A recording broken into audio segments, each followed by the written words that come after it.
بسم الله الرحمن الرحيم نحمده ونصلي على رسول الكريم قال رسول الله صلى الله عليه وآله وسلم الغيبة أشد من الزنا. د دې ترجمه حدیث ترجمه دغه رقم ده چې غیبت د زنا نه زیاته ګناه لري. د دې وجه څه وجه ده ولې غیبت د زنا نه زیاته ګناه لري؟ د دې وجه دا ده چې کله د چا غیبت کوي د دې هغې حقیر شي لکه کمزور ښکاره شي او د هغه کې تا ته کمزورۍ ښکاره شي، هغه کې تا ته عیبونه ښکاره شي.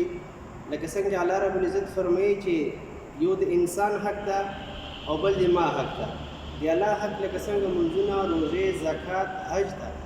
زه به تا ته خپل حق وبخم، خو چې څو تا د خپل انسان حق خوړله ده، انسان زړه دې درکړی ده، په انسان پسې تا بد ویلي چې هغه تا ته معافي نه وي کړې، نو تا ته زه د هغې څخه معافي نه شم کولی.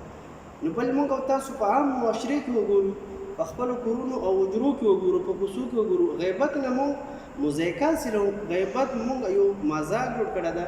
چېرته موږ او تاسو سره څه خبره نه وي نو موږ او تاسو د خلکو خبرې راواچو میدان ته، هغه کس خو داسې ویل، دا د داسې ویل، لکه دا غیبت موږ هېڅ نه ګڼو.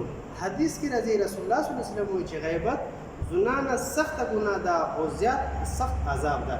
لکه د اوس که یو انسان سوچو کې د زنا څومره عذاب ده، په دنیا کې څومره عذاب ده چې یو کس زنا وکړله د هغه څه حکم ده. او بیا حدیث کې راځي چې د زنا نه زیات ده ګناه او زیاته ګناه ورته ملېږي.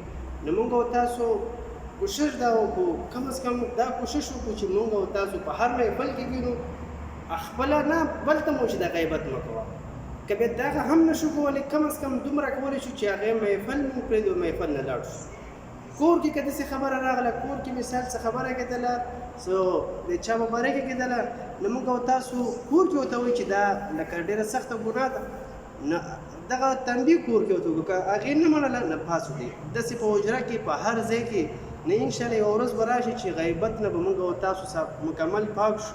او چې کله غیبت نه پاک شو زموږ او تاسو به الله رب العزت دعاګانې قبولوي او الله رب العزت به موږ او تاسو باندې قسم قسم نعمتونه راوروي. نو چې کله موږ او تاسو غیبت نه پاک شو، خالص او مخلص مسلمانان به جوړ شو. نو د دې دپاره خپله هم په دې حدیث باندې عمل وکړو او نور دپاره هم ورسوو.